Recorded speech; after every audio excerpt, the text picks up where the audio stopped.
big footman, the big dog, the Earl himself, were all of proportions calculated to make this little lad feel that he was very small indeed. But that did not trouble him. He had never thought himself very large or important, and he was quite willing to accommodate himself even to circumstances which rather overpowered him. Perhaps he had never looked so little a fellow as when seated now in his great chair at the end of the table. Notwithstanding his solitary existence, the Earl chose to live in some state. He was fond of his dinner, and he dined in formal style. Cedric looked at him across a glitter of splendid glass and plate, which to his unaccustomed eyes seemed quite dazzling. A stranger looking on might well have smiled at the picture. The great stately room, the big liveried servants, the bright lights, the glittering silver and glass, the fierce-looking old nobleman at the head of the table, and the very small boy at the foot. Dinner was usually a very serious matter with the Earl, and it was a very serious matter with the cook if his lordship was not pleased or had an indifferent appetite. To-day, however, his appetite seemed a trifle better than usual, perhaps because he had something to think of beside the flavor of the entrees and the management of the gravies. His grandson gave him something to think of. He kept looking at him across the table. He did not say very much himself, but he managed to make the boy talk. He had never imagined that he could be entertained by hearing a child talk, but Lord Fauntleroy at once puzzled and amused him, and he kept remembering how he had let the childish shoulder feel his weight just for the sake of trying how far the boy's courage and endurance would go. And it pleased him to know that his grandson had not quailed and had not seemed to think even for a moment of giving up what he had undertaken to do. "You don't wear your coronet all the time?" remarked Lord Fauntleroy respectfully. "No," replied the Earl with his grim smile. "It is not becoming to me." "Mr. Hobbs said you always wore it," said Cedric. "But after he thought it over, he said he supposed you must sometimes take it off to put your hat on." "Yes," said the Earl. "I take it off occasionally." And one of the footmen suddenly turned aside and gave a singular little cough behind his hand. Cedric finished his dinner first, and then he leaned back in his chair and took a survey of the room. "You must be very proud of your house," he said. "It's such a beautiful house. I never saw anything so beautiful, but, of course, as I'm only 7, I haven't seen much." "And you think I must be proud of it, do you?" said the Earl. "I should think any one would be proud of it," said Lord Fauntleroy. "I should be proud of it if it were my house. Everything about it is beautiful. And the park, and those trees, how beautiful they are, and how the leaves rustle." Then he paused an instant and looked across the table rather wistfully.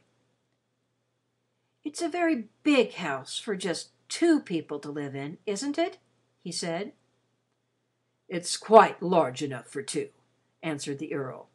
"Do you find it too large?" His little lordship hesitated a moment.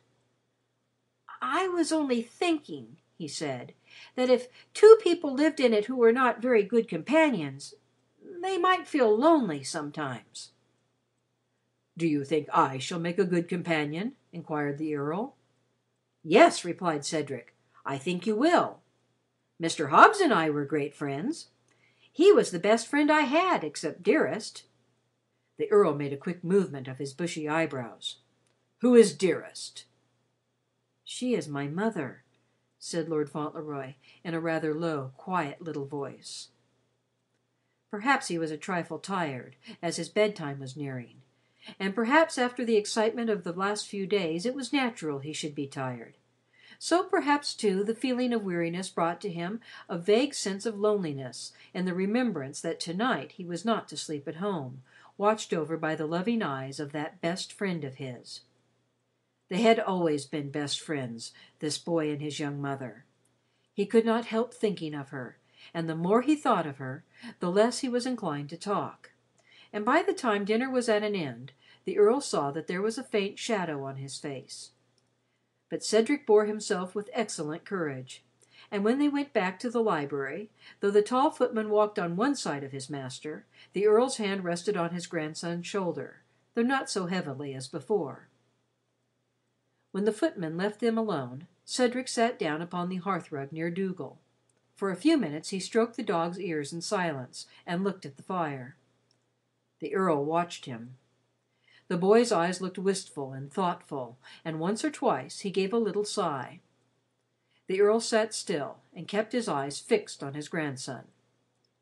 "Fauntleroy," he said at last, "what are you thinking of?" Fauntleroy looked up with a manful effort at a smile. "I was thinking about Dearest," he said, "and I think I'd better get up and walk up and down the room." He rose up and put his hands in his small pockets and began to walk to and fro. His eyes were very bright, and his lips were pressed together, but he kept his head up and walked firmly. Dougal moved lazily and looked at him, and then stood up. He walked over to the child and began to follow him uneasily. Fauntleroy drew one hand from his pocket and laid it on the dog's head. "He's a very nice dog," he said. "He's my friend. He knows how I feel." "How do you feel?" asked the Earl.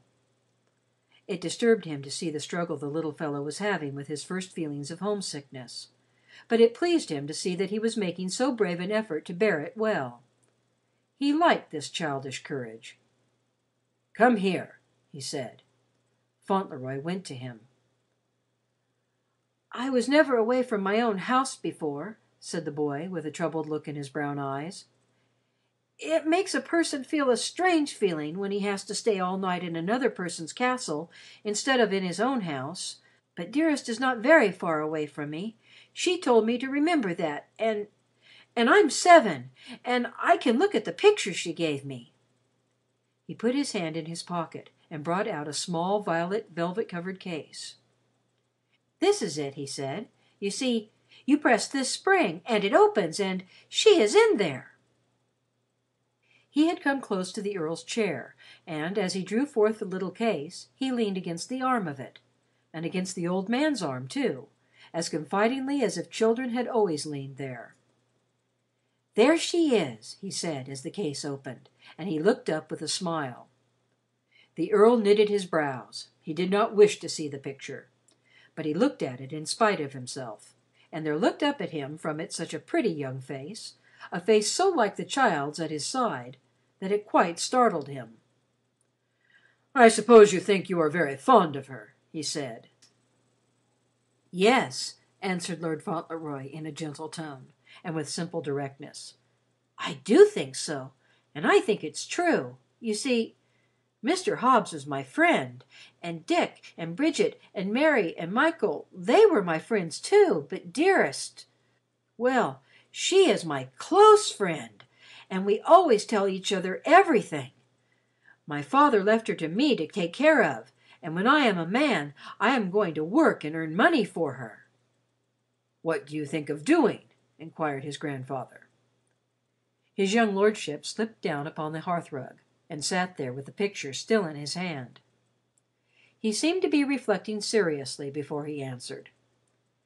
"I did think perhaps I might go into business with Mr. Hobbs," he said, "but I should like to be a president." "We'll send you to the House of Lords instead," said his grandfather.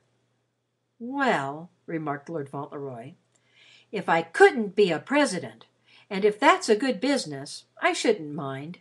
The grocery business is dull sometimes." Perhaps he was weighing the matter in his mind, for he sat very quiet after this and looked at the fire for some time. The Earl did not speak again. He leaned back in his chair and watched him. A great many strange new thoughts passed through the old nobleman's mind. Dougal had stretched himself out and gone to sleep with his head on his huge paws. There was a long silence. In about half an hour's time, Mr. Havisham was ushered in. The great room was very still when he entered. The Earl was still leaning back in his chair.